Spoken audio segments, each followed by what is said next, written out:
concept and anything that is not got to back there.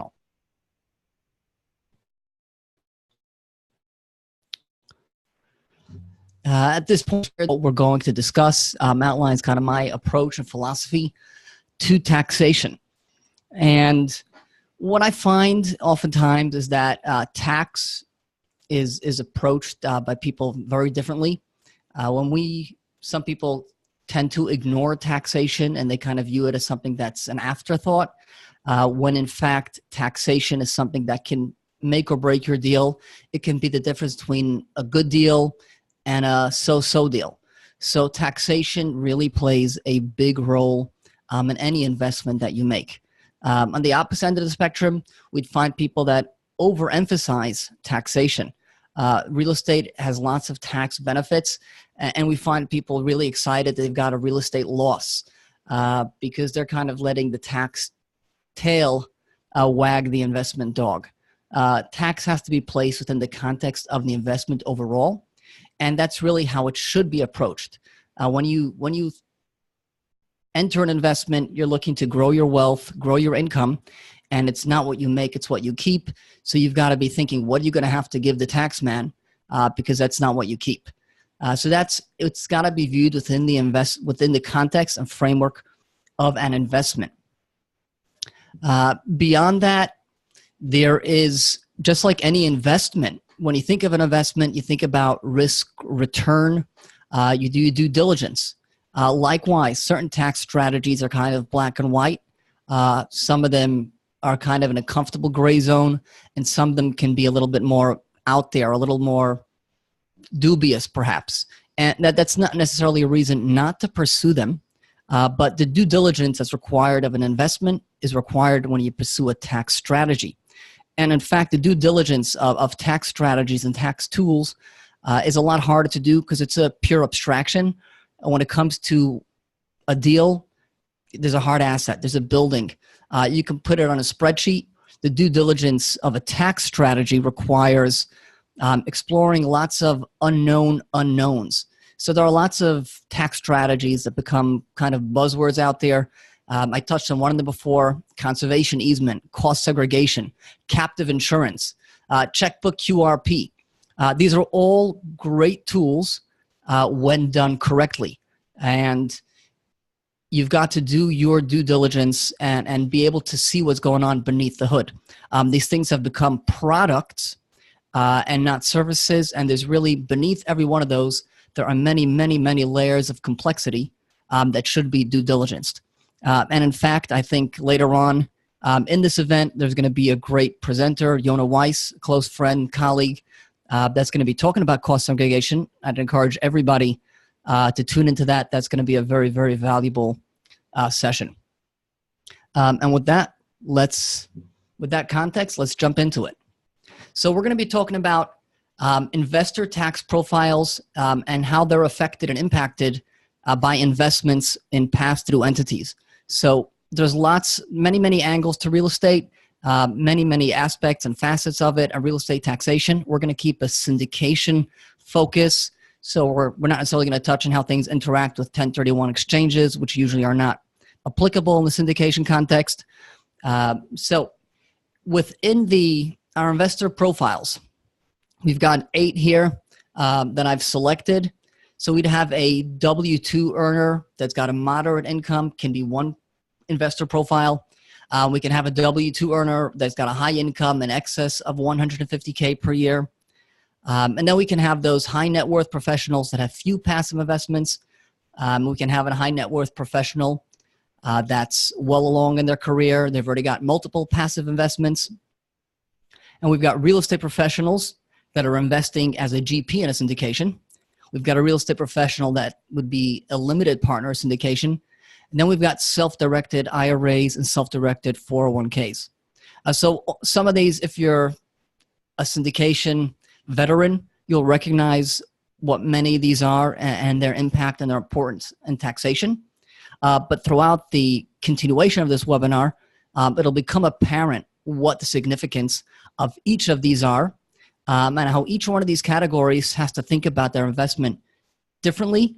And the deal syndicator themselves perhaps should make choices based on these profiles, and perhaps even restructure a deal to optimize it for a particular investor class.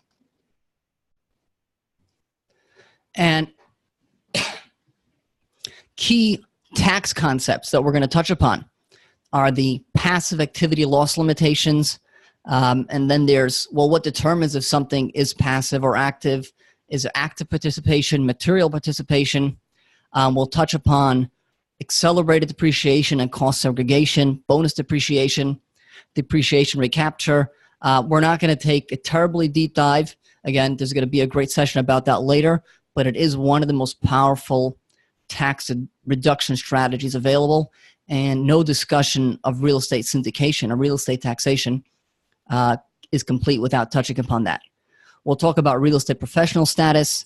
We'll talk about UDFI, which is a tax that can apply to accounts that we normally associate as being tax-free, and those would be self-directed IRAs, checkbook IRAs, checkbook QRPs.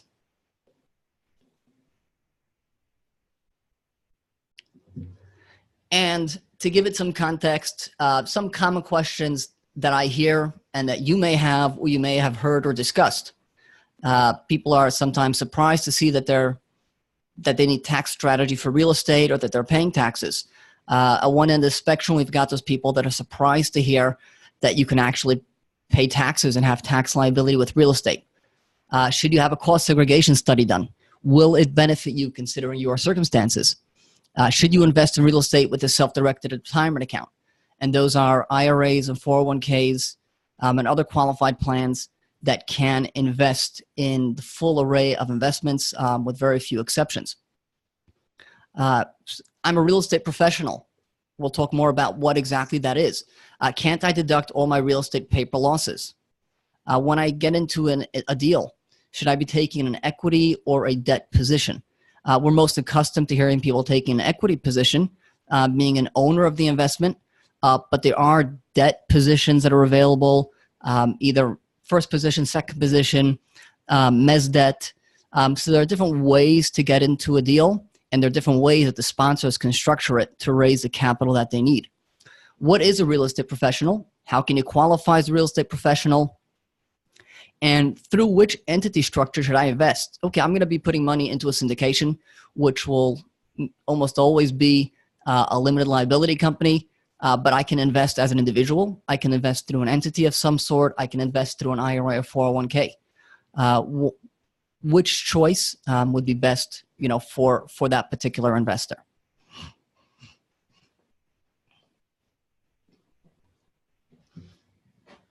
Okay, let's talk real estate tax. It's starting to get a little exciting. It's going to get a little technical, and let's ease into it. So what are the tax advantages of real estate? Are they as good as you heard? And how can you maximize them? The key deduction that's at play, there are many deductions, tax deductions that are at play within real estate. But the cool thing about real estate is that you can have cash flow, positive cash flow, yet show a paper loss. That means in most investments and businesses, if you're showing a loss, it means you're losing money. Whereas in real estate, which has a large amount of capital assets, depreciable capital assets, you can be positive cash flow. You can be show positive profitability before taking non-cash business deductions, non-cash depreciation deduction. So that will generate what we call a paper loss. It's not in fact a loss. It's not a loss that you feel in your pocket, but on your tax return, you're going to show a loss because you're claiming those deductions. So that's the really cool thing about real estate and makes it tax efficient. You can make money, yet show a tax loss. So that is depreciation. Again, we'll dive in a little deeper, but essentially what depreciation is cost recovery. When you buy a capital asset in a business, you don't get to expense it. We know, those of us that are business owners, we understand that we're always looking for expenses that are tax deductible. Of course, from a profitability perspective, and we want to keep our expenses down. But we know that come tax time, any expenses that we take reduce our income for tax purposes. But when you buy a capital asset, so if you've got cash and then you buy equipment, you buy a building, you buy land, well, what has happened is you've really just transitioned. You had one asset, now you've got another asset. So you don't get an immediate tax deduction. However, the tax code does allow for gradual cost recovery. So kind of each year after the purchase, after it's placed in service, you can claim a partial expense, a partial deduction corresponding to a portion of your original purchase price. And those things will be giving you your paper losses because you've still got the asset, but you're still getting a tax deduction and deducting that purchase price. Paper losses tend to be highest during the early years of the investment. You'll have, and that's for multiple factors. It depends. Certain assets depreciate more rapidly. And then there's also the fact that one of the great things in real estate is kind of your fixed costs stay the same, but your rents will go up with inflation. So you're going to be showing more cash flow. The rents are going to grow up. You're going to be repositioning. You're going to be doing some sort of value add. The income's going to go up. They're going to be keeping, and the expenses, your capital expenditures, hopefully will not be going up at the same rate. So one of the great strategies is there are ways to accelerate, kind of though even bring more of those losses. As we said, depreciation is gradual, but there are strategies that you can use to bring them forward and kind of bring future years' deductions into year one. However, the key catch to be aware of is that real estate is what's called a passive activity. It's automatically deemed a passive activity that has limitations on the tax deductions that can be used. However, a real estate professional can sidestep those passive activity loss limitations in certain instances. And then, of course, you got to be aware of tax-free entities can invest in real estate. And the question is, from their perspective, is real estate the optimal asset for them? Because real estate has tax advantages. And will those entities in any circumstances benefit from real estate tax strategy? So in this slide, we've got a bit of a recap of and a little expansion of what we've spoken about. Depreciation is used to recover the cost basis of business and investment property. And the really neat thing is your asset may be financially appreciating. It may be going up in value. At the same time, you're claiming the depreciation deductions. There are multiple depreciation systems in the tax code. The one that we're going to focus on and that nearly always applicable is MACRS, known as Modified Accelerated Cost Recovery System.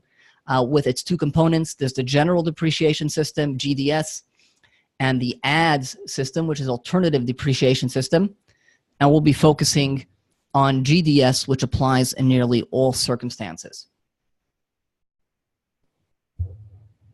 So what are the MACRS GDS recovery periods? As we said, you have a capital expenditure. You get to deduct that. You get to deduct your basis over a period of time. So there are 3-year, 5-year, 7-year, 10-year, 15-year, 20-year, 25-year. Then after that, we've got residential rental property and non-residential real property, which would be your offices and industrial.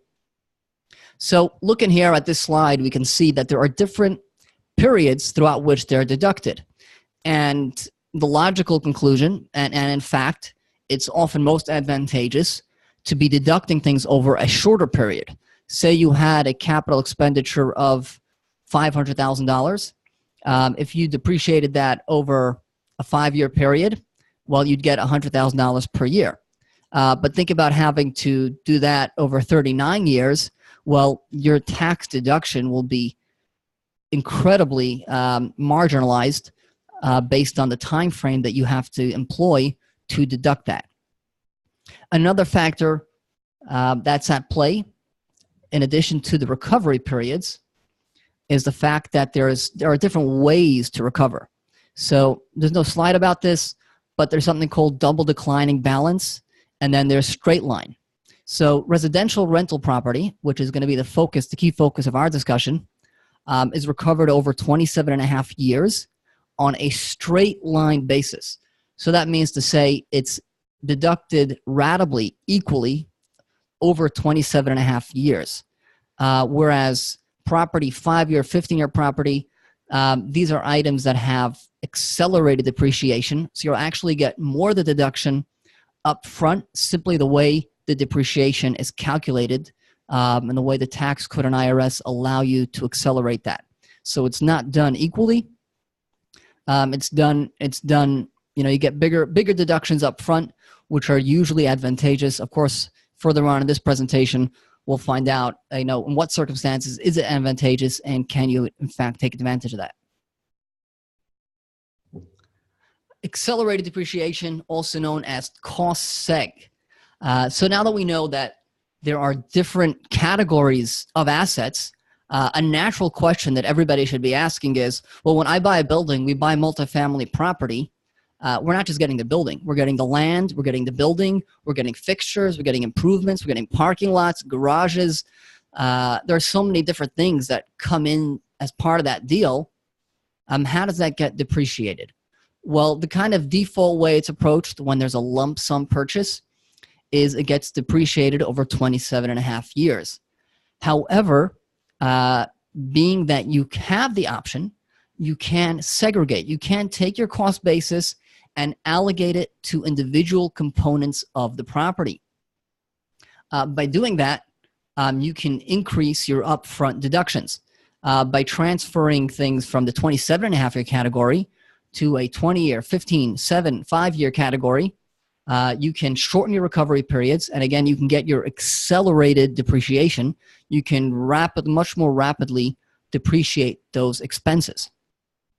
And then something really cool that's available, once you transition property to something that's fewer than a property that has a recovery period of fewer than 20 years, then you can claim bonus depreciation. Which essentially allows you to do 100% expensing of that item. So you don't have to wait any period of time. You can expense all of that up front and get that just super inflated tax deduction in the first year of use, first year of place in service. And this is a novelty that was subject of tax reform prior to the TCJA. Bonus depreciation was 50%, and it had to be new assets. So it had to be not just new to you, it had to be a new asset. So if you purchased a used asset, you could not claim bonus depreciation. So you can see that you can use these paper losses, these paper non-cash deductions to decrease your rental, your residential rental property, your syndication taxable income. And to the extent that you can actually create a loss. And that's one of the neatest things about real estate. Not only is it tax efficient internally, it's got the potential of creating a loss that you can use to offset other taxable income that you've got elsewhere. So that's a really exciting concept. And that's why we hear so many people getting excited about their real estate losses. So I've got losses.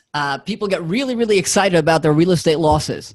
And real estate losses are, in fact, really, really popular and really powerful.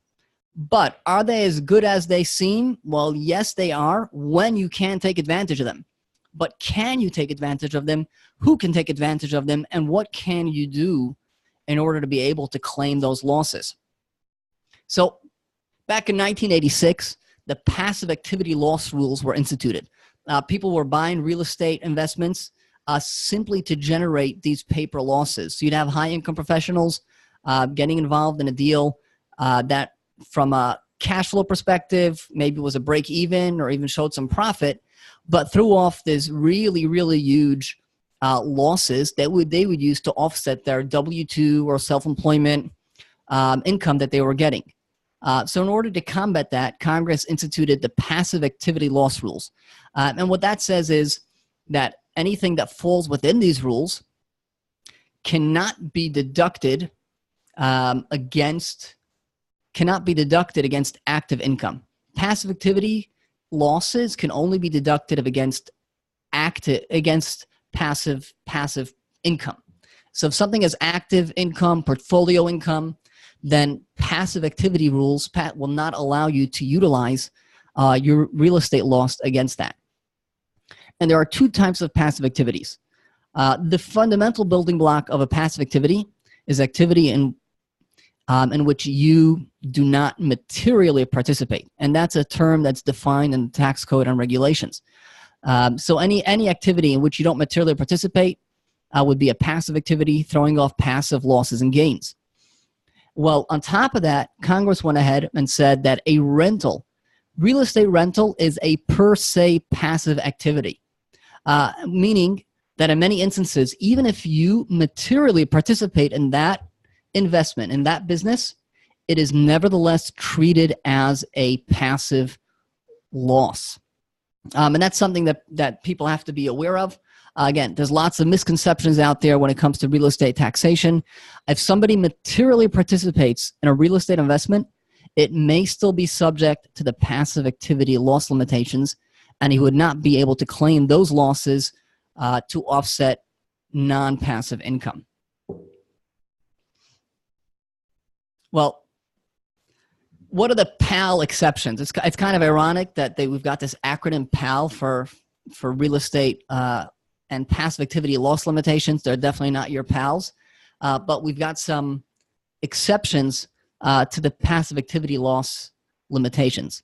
One is entire disposition, and that's a key word, entire disposition. But when you dispose of an activity, a certain business activity that had passive losses that were suspended that you couldn't claim, well, when you dispose of that, when you sell that asset, that investment, or that business, that frees up all those passive losses, and those are, once you dispose of that, those can then be used. Then there are rental real estate losses up to $25,000. This is something that applies in certain circumstances. Within the syndication space, it's not really applicable. But for those that own 10% of a deal, are not a limited partner, actively participate in the deal, and have income that's below $100,000, they can claim $25,000 of their real estate rental loss against their W-2, their active income. Once income hits $150,000, that gets phased out, and it can no longer be utilized. What's neat about this when it is used is that active participation is a much easier threshold to meet. As long as you're involved in the management of the asset, you're an active participant. With the syndication, this is not going to apply because are you going to be owning 10%? Are you going to be a limited partner or a general partner? And the key thing we want to focus on is real estate professional. So a real estate professional may be able to deduct all current rental real estate losses regardless of their income. So it's got nothing to do with that, but $150,000. There's no phase out on this. In certain circumstances, being a real estate professional can allow you to claim all those losses. So as you can see, the real estate professional designation, well, designation is a misleading word. The tax status as a real estate professional can be incredibly powerful. And that spawned its own set of strategies, mythology, and misconceptions. So it's good to set the record straight about some things in the tax code and IRS perspective on real estate professional. You'd often hear a real estate pro can deduct passive losses. A real estate pro rental income or loss is active income or loss. Or perhaps a real estate CPA, attorney, mortgage broker, CFO, or Airbnb investors, and a whole host of others are real estate professionals for tax purposes. So these are examples of things that are definitely not true, misleading, and it doesn't help people to have these kind of misconceptions. What you want to do is position yourself to maximize and take advantage of the real estate professional status, and knowing exactly how to get there, the roadmap to reach that status. So in fact, for a real estate professional, the way the tax code treats this is it removes that per se passive activity treatment. So while for most investors, rental real estate would be treated as a passive activity, even if they materially participate, for a real estate professional, if they materially participate, then that real estate that rental real estate is not subject to the passive activity loss limitations. It can be treated as active. Another thing to be aware of is that services that are performed as an employee do not count towards making somebody a real estate professional. So if somebody is a CFO in a real estate business, he may be spending a lot of time on real estate, but unless he's an owner, it's not going to help him. And then there are certain asset classes that are not rental real estate, so those don't help. So if you've got short-term rentals, perhaps a hotel, certain things that the tax code does not view as a rental investment, but rather as a different kind of trade or business, those things are not part of this discussion. So for the good stuff, how do you actually qualify? What does it take to be a real estate pro? Well, to qualify as a real estate pro, there are two primary qualifications that have to be met, and both of these have to be met. One is that more than 50% of your time has to be spent in a real property trade or business, and you've got to be spending more than 750 hours in real property trade or business in which you materially participate. So again, you've got to be doing 50%, more than 50% of your time, and more than 750 hours. The great thing is that it's not just you. It can be a spouse as well. So a strategy that is available to many investors is to have a spouse qualify.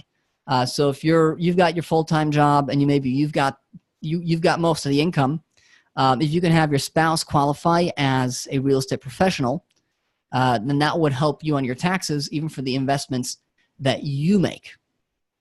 Well, what counts? What is a real property trade or business that counts towards these hours? So it can be development or redevelopment, construction, acquisition, rental, management, leasing, brokerage. Mortgage brokering is not included, but real estate brokering is included. But as we said, in order for a real estate professional to claim these losses and give them the active treatment and use it to offset other income, they do have to materially participate in each rental activity for the loss from that activity to be deductible against active income. There is an option to make a grouping election. It's a bit beyond the scope of what we want to discuss today, but the key takeaway is the material participation requirement does not go away. Even if you're a real estate pro, you've still got to be a material participant. And there are 7 tests, which you've got on this slide. We're not going to talk about all of them, but there are 7 tests that are outlined in the regulations to determine whether or not somebody is a material participant. And as you can see, you've got to do 500 hours or more in the activity. That's the first one. If you can meet that one, that's awesome. Substantially all the work and activity, 100 hours, and nobody else does any more. So those are the 3 that are easiest to focus upon and you'd aim to meet. Within the syndication context, you can see that passive investors would be very difficult to meet that threshold, and passive investors are restricted to using only the first few on this list. So if you're a limited partner, you've got to be looking, if you want to be treated as an active loss and use the loss to offset other income, then you've got to be putting in lots and lots of hours, which would be unusual for the LPs on a syndication.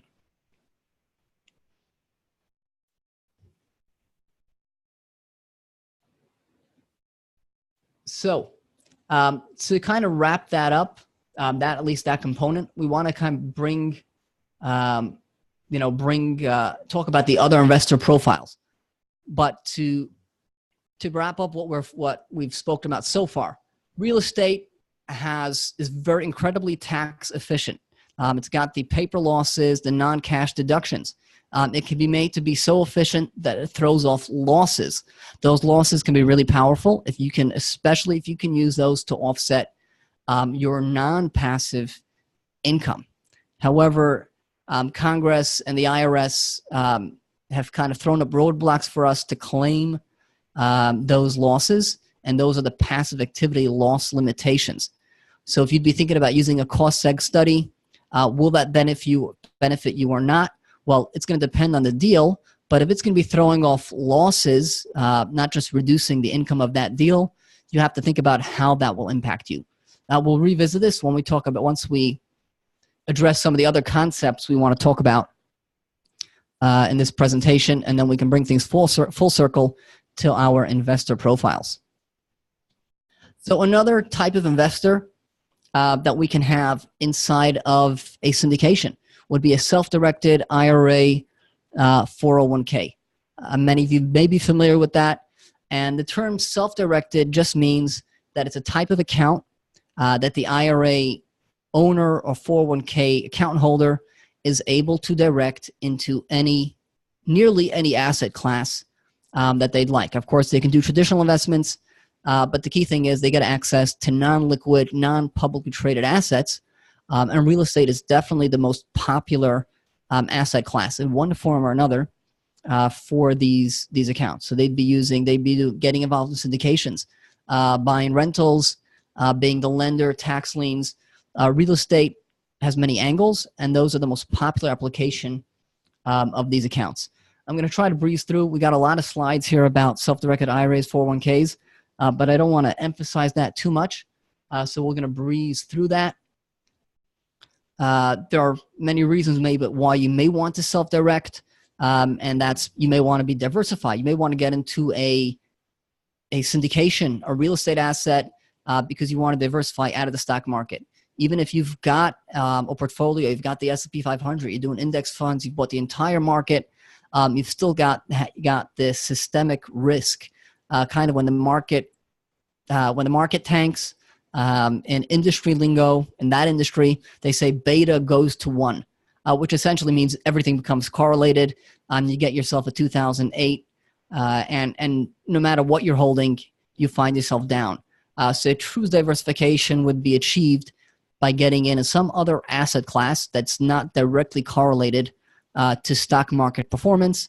The other reason to take your 401k or IRA and get it into real estate is that real estate is an inefficient market. The stock market is an efficient market, and it's a spectator sport. There's really nothing that you can do to improve outcomes, and the scholarship has conclusively shown and consistently shown that there's really very little that you can do when you put your money in the market. Your best approach is probably just to buy a diversified fund and hold it. Don't try to pick stocks because it's as good as throwing darts at a board. Whereas in real estate, where there are opportunities, where you can influence with people that have experience and knowledge, the GPs, hopefully, on the deals that you're going to get into, know what they're doing. They know how to reposition. They know how to increase your risk-adjusted returns, and it can actually influence the outcomes. So not all investments are allowed. Nearly everything is allowed, with a few exceptions. Again, we're focusing on real estate. And as you can see here on this list, most things are somehow real estate related. Now, when we talk about IRA plans and 401ks, qualified plans, there seems to be quite a bit of confusion, and it's important to note that there is different tax treatment for these various kinds of accounts. So here we've got them broadly grouped. We've got our IRA category accounts, we've got our qualified plans, and then we've got other plans. The other plans, which are your Coverdell IRA, education savings accounts, or health savings accounts, they more or less have the same treatment as IRAs, and the qualified plans are distinct from that. So an IRA and the ESAs, all those are individual accounts. And in fact, IRA stands for Individual Retirement Arrangement. Qualified plans, come from a completely different section of the tax code, section 401. The most well-known of these accounts is the 401k plan. But there are many, many others, and these are the group of qualified retirement plans, oftentimes abbreviated as QRPs. So if you've heard of QRP plans, real estate QRP, Syndicator QRP, it's talking about this group of qualified plans. And for the most part, what's applicable in this space is the solo 401k is the most beneficial route. They can all be invested in real estate, but the solo 401k is generally the way to go if you're going to be looking to invest with a qualified plan. And we'll see a bit later, there are tax distinctions, very, very important tax distinctions that have to be considered when you're getting a syndication with an IRA or a qualified plan.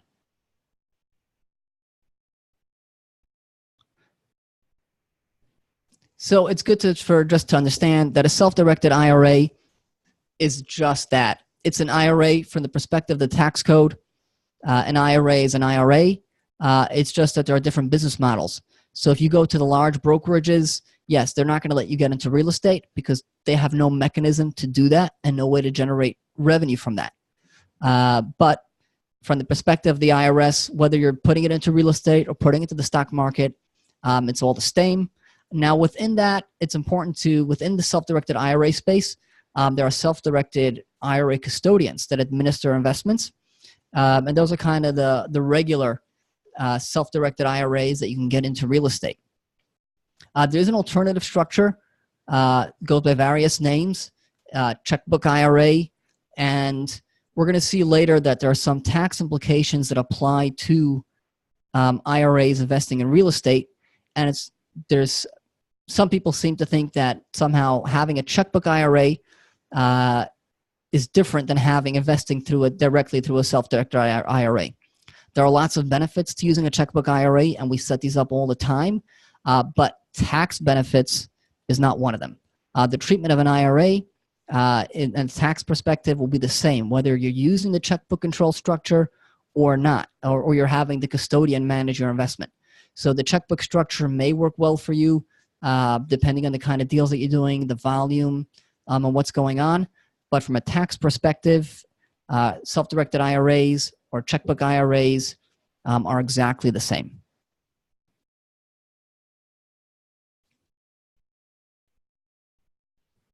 Just breezing through some of the compliance stuff for self-directed IRAs.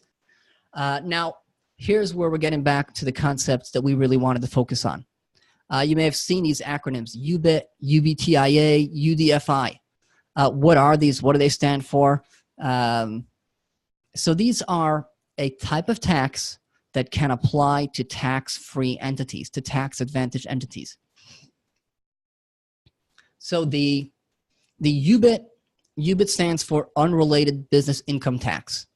And UBTI and UDFI turn into UBIT. They turn into a tax liability under certain circumstances that's owed by a tax-free entity. UBTI, as you can see, stands for Unrelated Business Taxable Income, and UDFI is Unrelated Debt Financed Income. Within the context of syndications, the key thing we want to talk about is the UDFI and how that can potentially generate UBIT, how that can potentially generate that UBIT tax, a tax liability, even within a tax-free account. And to appreciate what this is all about, it's good to understand the context and the background. This goes back to the 50s when we had non-for-profits, hospitals that were acquiring businesses. And then you can imagine if a non-for-profit that's tax-free doesn't pay any tax, and they're competing on the open market with active businesses, then they have an unfair advantage. Tax, for better or for worse, is one of the biggest expenses that a business has. And anybody that's tax-free would have an incredible advantage in the market. And to kind of level the playing field, the UBIT tax was implemented.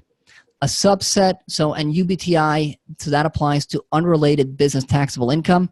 So if a non-for-profit or an IRA is engaged in a trade or business on a regular basis that's unrelated to its non-for-profit purpose. So for an IRA, it's going to be any business, any active trade or business that's regularly carried on. But if it's a hospital, if it's doing retail food products, it's got nothing to do with being a hospital. So they'll have that investment. So they'll be subject to UBTI. Of course, there are mitigation strategies. And getting to the UDFI. So unrelated debt financed income was likewise implemented to curb some abuses. And it didn't originate in the IRA 401k space. Again, it originated with non-for-profits that were engaging in sales and leaseback transactions that were, again, they were leveraging their tax-free status to go well beyond what Congress intended, and in a way transferring those benefits to other entities using debt structures. So what is UDFI? How does it apply to real estate and syndications? Because this is really, really key concept. Should it deter an IRA, which is subject to UDFI, from investing in a syndication? So UDFI is incurred when debt is taken on to finance an investment. And to the extent that there is debt involved in financing the investment, income is taxable.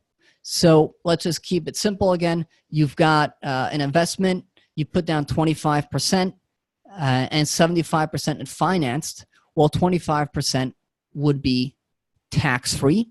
75% of the income would be subject to taxation. However, it's important to understand that it's net income that we care about, not revenue. So this is where you can see how things are going to start coming back and connecting the dots between lots of what we discussed. Real estate has incredible tax deductions. So any tax deduction that's available outside of an IRA is available inside of an IRA. So if your real estate is going to throw off a paper loss, well, UDFI does not apply.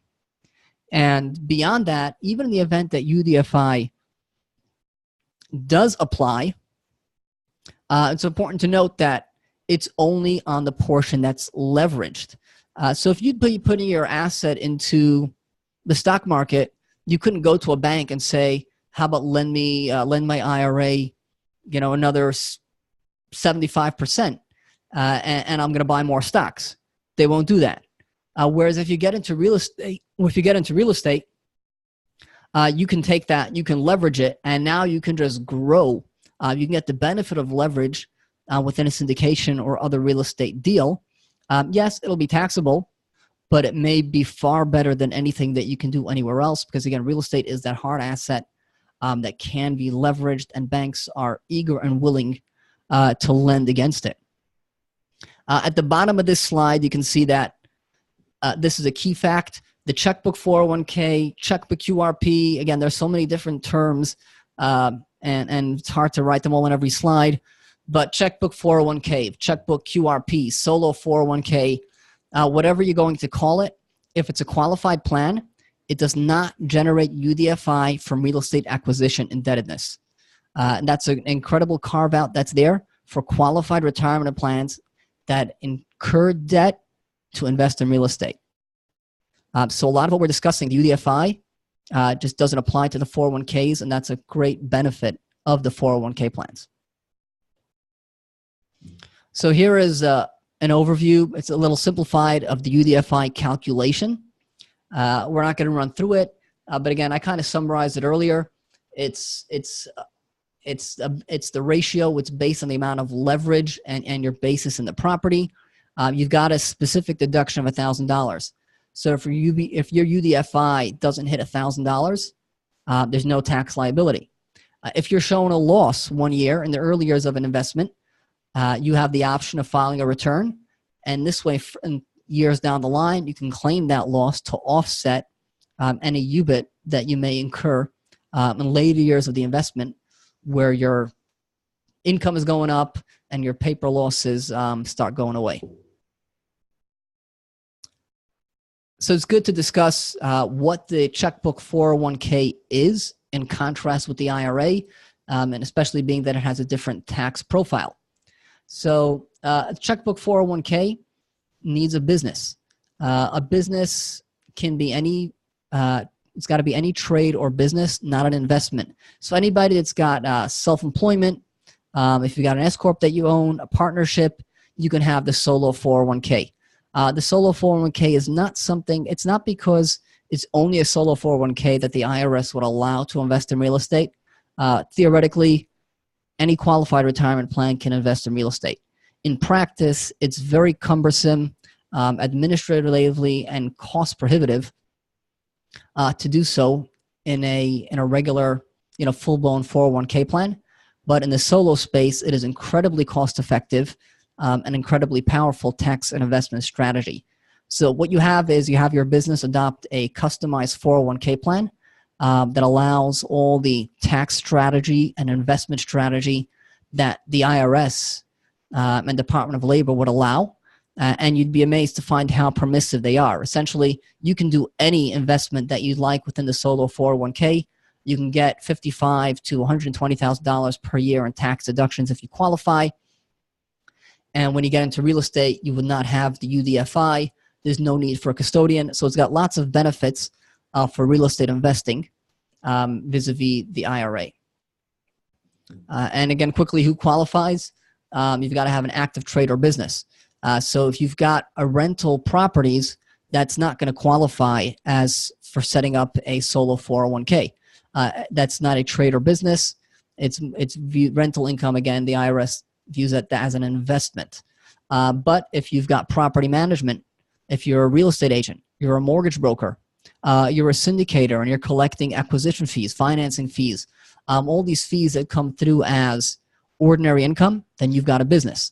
And you can adopt a solo 401k plan, eliminate the income from that business. Alternatively, you can roll over money from other IRAs and 401ks and put that money to work in syndications. One thing that I've got to mention, if you are the syndicator, don't be putting that money back in your own syndication. That's asking for lots of trouble on the tax side. You can invest in real estate, but you've got to keep your 401k and IRA separate from deals that you personally you own as an individual.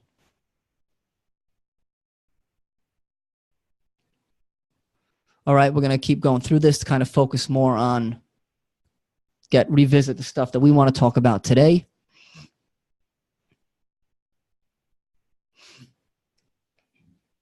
Okay, let's talk a bit about business entities. We may see lots of these stuff. We hear corporations, S Corp, C Corp, LLC, partnership, sole proprietorship. And we tend to think that these are, we're looking at so many independent concepts. However, there are legal concepts and tax concepts that are at play here. So for example, on the legal side, we've got sole proprietorships, partnerships, limited liability companies, which are your LLCs, corporations, and then a whole bunch of others. There are limited liability, limited partnerships. There are lots of different structures that are introduced by state law. Those are legal concepts, and which for the most part are disregarded by the IRS. On the tax side, there are sole proprietorships, which means somebody's doing business without any business entity. Of course, that is a trade or business, and similar to sponsoring a solo 401k plan. Some people think they've got to have an LLC or a corporation to have a checkbook 401k. Absolutely not. You've just got to have, if you got trade or business, you have income, you are a business, you are a sole proprietorship. If you form an LLC, a single member LLC, and make no tax elections to change the tax treatment of that, then you're what's known as a disregarded entity.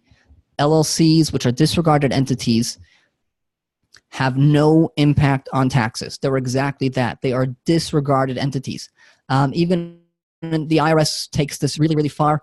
In other areas, captive insurance, which is a great subject in and of itself, the IRS applies this disregarded entity concept across the board uniformly, even to an extent that in some cases it's illogical. It's disregarded. It gives you asset protection, but the IRS just looks right through it as if it's not there. There are partnership tax is another form of tax treatment. A C Corp is not something that you form. You don't go to the Secretary of State and say, I'd like to form a C Corporation. C Corp is a tax status. Likewise, S-Corp is a tax status. It's not something that you form with an attorney or a LegalZoom or an accountant or anybody that sets up these entities. It's an election that's made with the IRS. So you can, in fact, mix and match these. A sole proprietor obviously is restricted to being taxed as sole proprietor. Partnership, the absence of any entity is going to be treated as a partnership. But beyond that, there's flexibility. So that single member LLC that we spoke about, that was a disregarded entity. So it can be elected to be treated as a C Corp or an S Corp. And that can be a great tax strategy in certain circumstances. A multi-member LLC, default would be a partnership. It can elect C Corp and S Corp. And a corporation, as opposed to an LLC, can have either C Corp or S Corp taxation for the IRS. So if you can look at this chart, you can see that the various legal structures may have multiple tax structures that are available to them. For purposes of what we're going to focus on today, I want to talk a bit about C corporations. It's good to say that in general, real estate investment property should be held in an LLC, not in a corporation. There are a whole bunch of reasons for that. So you want to be holding that in an LLC, and for that reason, most syndications are LLCs. But how should you invest? Well, a corporation is generally not the advantageous way to invest in most scenarios. And that is because there's a corporate entity concept at play. When you have a corporation, be it C Corp or S Corp, what essentially the IRS is saying, treatment of this is that it's apart from you. It's its own entity with its own tax liability, its own operations. And the distinction between a C Corp and an S Corp, a C Corp is subject to double taxation. So a C Corp will pay tax on its income. And then when it distributes that income to its shareholders, the shareholders pay tax on that. So the C Corp pays an entity level tax and a taxpayer level, an individual shareholder level of tax as well. When you stack, even though those two layers are lower than individual tax rates, when they're stacked on top of each other, they're usually not advantageous. Since tax reform was instituted, C Corps now have a max tax rate, flat tax rate of 21%, which has made the appeal of C Corps far more attractive in many scenarios. And we wrap things up with our investor profiles. We'll see where that comes into play. Key thing to be aware of, again, the C Corp has an entity level tax of 21%. And then when it gets distributed, it distributes a qualified dividend to its shareholders, which is going to be taxed at 15 to 20%. You stack those on top of each other, plus net investment income tax, you may be looking at about 45%. An S corporation, although it's treated as has the corporate concept at play, and in itself allows many tax strategy for business owners, its profits are kind of treated as automatically distributed to the shareholders. So there's no entity level tax, but rather the income of the S Corp flows through directly to the shareholders of the S Corp and is taxed at their individual income tax rates. So something that you may hear from some people is like, oh, I have an S Corp, I haven't distributed any income, so I don't have income tax. With an S Corp, that's not how it works. It's treated as it's taxed as if it's distributed, whether or not you actually take that distribution. In a C Corp, as long as you keep the money in the C Corp, you won't have that second layer of taxation.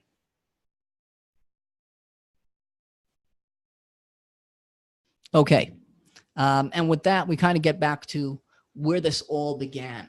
And let's kind of apply the concept that we've got at play here to determine the things that have to be taken into account by various investors and what they can do to mitigate it. To mitigate or actually optimize their tax structure. So we've got the W-2 earner with moderate income. So I think now it should be clear why that less than 100K number plays a role. That individual would be eligible to claim a $25,000 loss based on, if he's got a loss from a rental property, he could claim up to $25,000 of that against his W-2 or self-employment income. So he can use that passive loss to offset his active income. And that's why we get into the category 2, the W-2 earner that's got higher income. He's above 150K. So he's hit that phase out where being an active participant in a rental investment is not going to help him take advantage of that $25,000 allowance of passive losses. Within the syndication context, this is generally not going to be applicable. It's something that these people should be thinking about. Again, when there are so many factors at play, it's just a concept to be aware of when choosing your investments. And it can't emphasize enough, it's not what you make, it's your after-tax return. And syndications generally will be seeing far higher returns, and that, not just because of the tax structure, but because of the economies of scale, experience, efficiencies that the GPs bring to the table. Now, let's transition to the high net worth professional with few passive investments. Well, they're going to be showing they may be putting substantial money into these deals, and it can be very tax efficient for them, and tax efficiency is of prime importance to high net worth professionals because their marginal income tax rate is going to be the highest tax rate. Every dollar earned between state and federal, depending where they live, they can be giving 50% back to the federal government and to the state government. So having tax efficient investments is absolutely crucial to these investors, and they derive the most benefit. They derive outsized benefit from having tax efficient investments. However, if they don't have other passive investments, if they haven't reached that point yet where they got multiple streams of passive income, then if you do a cost segregation study and the property shows a loss, well, that's going to become a suspended loss for them, and they're not going to be able to use that in the year that the cost segregation was done, or in the year that loss happened. It's going to become a suspended loss, which brings us to what's probably the best strategy for high net worth professionals, and probably something that they do anyway. But maybe this will give them an incentive to accelerate that, to get in on more deals. Passive losses can offset passive income. Well, you should be getting into more syndications, kind of laddering them.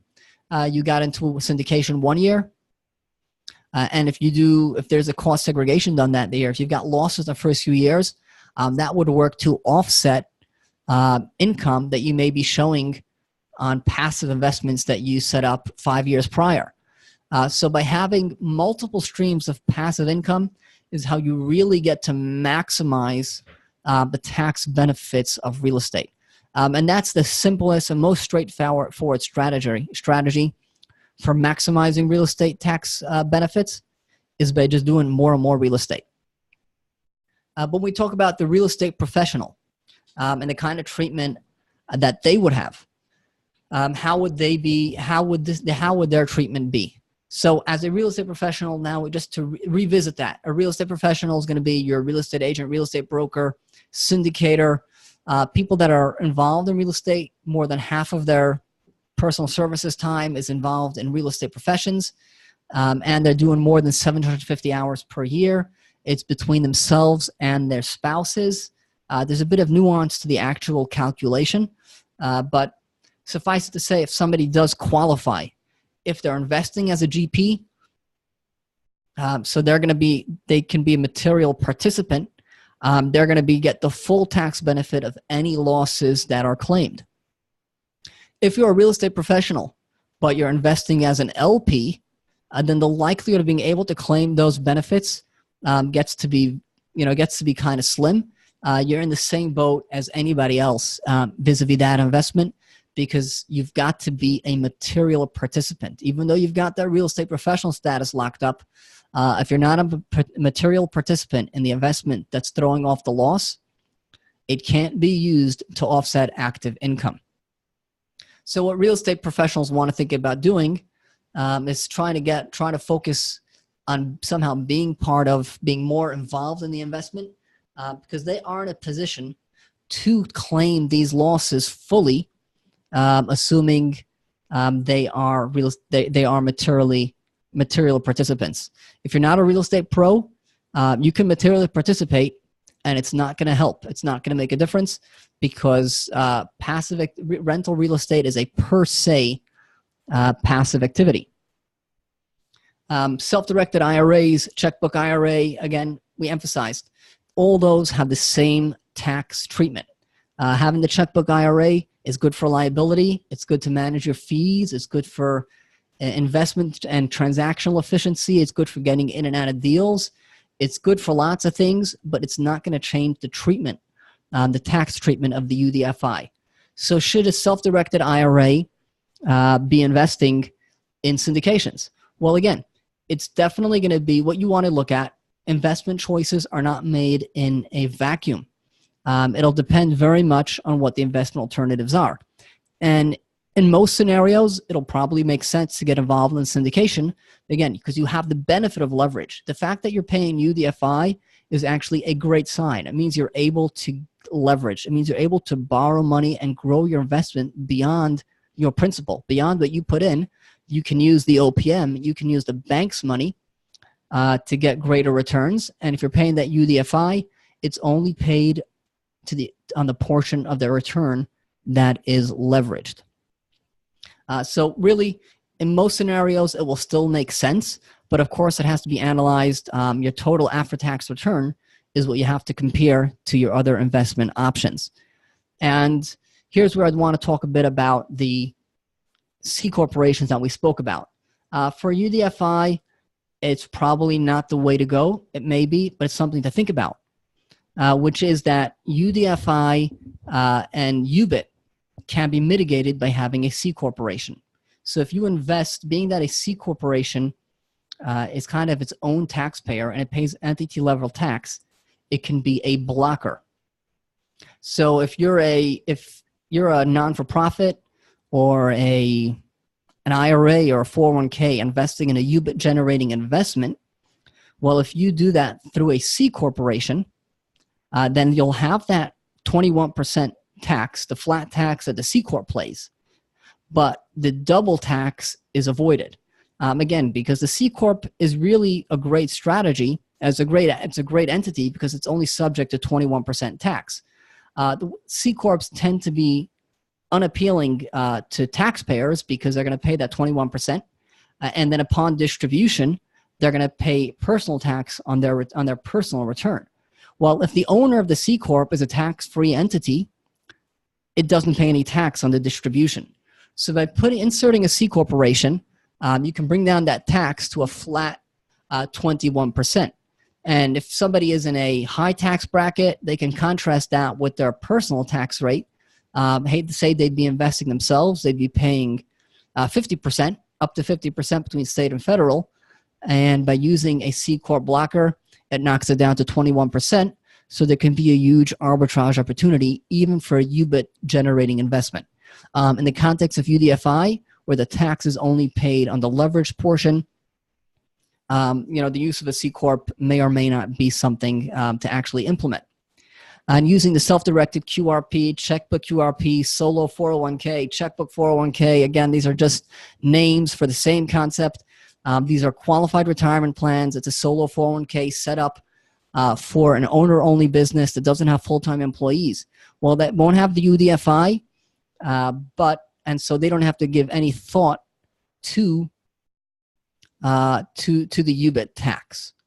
But something that these tax entities should be thinking about, that they should be considering is, well, if real estate is such a tax-efficient investment, do I want to be doing that inside of a tax-free entity? Perhaps this tax-free entity is best utilized for an asset or an investment that is not tax-advantaged. Well, if somebody is a real estate professional, there's more reason to give that thought, because they're using the ability to claim losses. They'd be able to utilize losses against their active income. And when that real estate deal is inside of their solo 401k, they're not able to take advantage of that. But if but for somebody that is not a real estate professional, they're not going to, who may not be able to claim the losses either way, and they're eventually going to be paying tax on these investments. Real estate investments do eventually pay tax, unless you get into the 1031 cycle, 1031 to 1031 to 1031 till you die and get stepped up basis. And today with O zones, the qualified opportunity zones, there's some opportunity to mitigate, to kind of have an exit strategy. But in general, the tax will hit at some point. And so you definitely benefit from having it inside of a tax-free entity. You don't need the depreciation, but you'll do better. Depreciation is confined to whatever that number is, whereas inside of the self-directed account, it can be completely tax-free regardless of the amount of losses and expenses that are claimed. So that being said, perhaps there are other approaches. Does that include, should you invest as an equity or debt position? Well, frankly, my favorite investment for self-directed IRAs and self-directed 401ks are debt investments. But every individual has to view this kind of from their own perspective. But if you're collecting interest, it's something that'll be ordinary income, has no tax shield, has no depreciation. So if you put that inside of a 401k or IRA, then you get to shield that completely. But as I've said throughout this presentation, it's ultimately about the investment, your after-tax return and your risk-adjusted return. Are you comfortable being in a second position? Are you comfortable being the mezzanine debt lender, not being in first position? How much interest are you going to claim? Do you want to be all in real estate? Do you want to learn real estate? So everybody's got their own factors that they've got to think about and consider when they choose how to invest. But something that syndicators should consider offering and IRA 401k investors should consider is getting in the capital stack as debt investors, as opposed to being taking an equity stake. Okay, so that kind of wraps up. There's so much more to say about this, and want to kind of wrap up here. We're running out of time. Respond to the few questions. All right, thanks, Bernard. That was great. A lot of content there. I know everybody has gained a lot of value from this, but we do have a couple questions, so I want to just run over those real quick before our time runs out. And Rob Warner has two questions. His first question is, can I use my Checkbook Solo K to purchase a multifamily property? And the answer to that is an emphatic yes. The Solo 401k can purchase anything other than collectibles. So it can definitely purchase a multifamily property. There are certain compliance things that you've got to be aware of. Anybody that comes to us for Solo 401k or Checkbook IRA, we want to make sure they're aware of we're aware of the prohibited transaction rules. So you cannot be buying a multifamily property from a disqualified person, which is going to be yourself, parents, children, spouses of children. There's a bit of a list. It's one of the slides, but other than that, you're good to go. And he also, or Robin also had another question along the same lines as, can you use the Checkbook Solo K to invest in syndication deals? And that's pretty much the same question, I think. And yeah, you're absolutely right. That you certainly can. And syndicators should actually, it's important for syndicators really to know that they can raise money from 401ks and IRAs. There are trillions of dollars in there.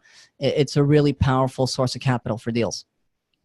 Okay. And then James Ray asks, when you say that only GP participants can claim the loss, does that include depreciation, or can LP participants claim the depreciation as well? And I think that was one of the classifications that you went over. So I'll let you answer that. Yeah. So the distinction is everybody can claim depreciation. The distinction kicks in when the depreciation creates a loss. Rather than just reducing the income from that deal, it creates a loss, and that flows through to your personal tax return. And if you're an LP, it's going to be a passive loss, and it's going to be suspended unless you have some other passive income to offset. But if you're the syndicator, you're the GP, you're materially participating, so that's a loss that you'd be able to use to offset active income. Excellent. Excellent. Well, like I said, this has been great content. I know it's very helpful. We're always, always looking for ways to benefit from the tax code that we have in place now. I've often heard people have different views about tax code, but that is something the government puts in place to direct spending in an economy. And that's why they have these things in place for us to benefit from them, because they want us to invest in the housing sector. So thank you for all the content. Thank you for being with us today. And we look forward to all the feedback we're going to get from this over the next few minutes. But thanks again, Bernard. Thank you, Brandon. Have a great day.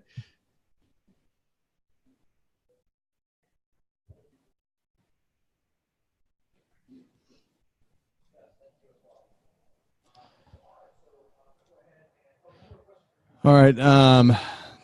Thanks again to Bernard. I just wanted to go over a few things before we go to our break.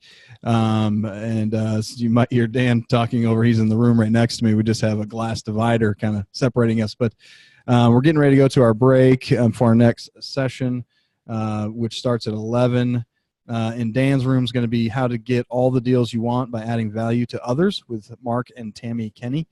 And then in room 2, this is in this room, the 8-step process to raising money to fund your deals with Craig Haskell.